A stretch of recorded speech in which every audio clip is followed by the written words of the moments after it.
Le second apport du titre 3 de la loi qui vient d'être évoquée du 17 avril 2015 est la création du statut d'entreprise solidaire de presse d'information, pardon, ou ESPI.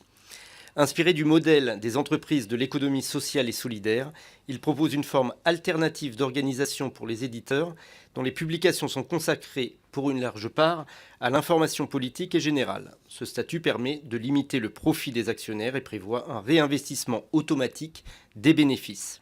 Afin d'inciter les éditeurs à choisir ce statut de SPI, le législateur a décidé dès 2015 de l'assortir de mesures fiscales et attractives. La réduction d'impôt sur le revenu au titre de la souscription du capital d'une ESPI n'est pas de 30% mais de 50%. Elle est donc majorée de 20 points par rapport à une entreprise de presse d'information traditionnelle. Selon les informations qui nous ont été communiquées, à ce jour, une quinzaine d'éditeurs auraient choisi le statut d'ESPI. Ce chiffre peut paraître modeste au vu du nombre total d'entreprises de presse en France, mais il est en constante progression depuis 2015 et pour la seule année 2017, 10 nouvelles ESPI ont été enregistrées. La dynamique enclenchée est donc très positive et nous considérons qu'il est indispensable de pérenniser le dispositif et de continuer à en faire la publicité pour qu'il continue à prospérer.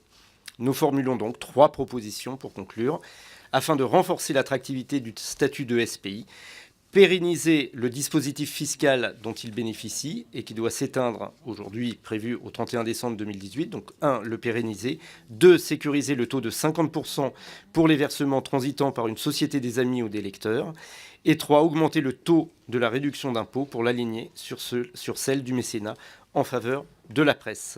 Voilà, Monsieur le Président, Madame la Ministre, mes chers collègues, dans l'attente de vos questions. Merci. Merci beaucoup.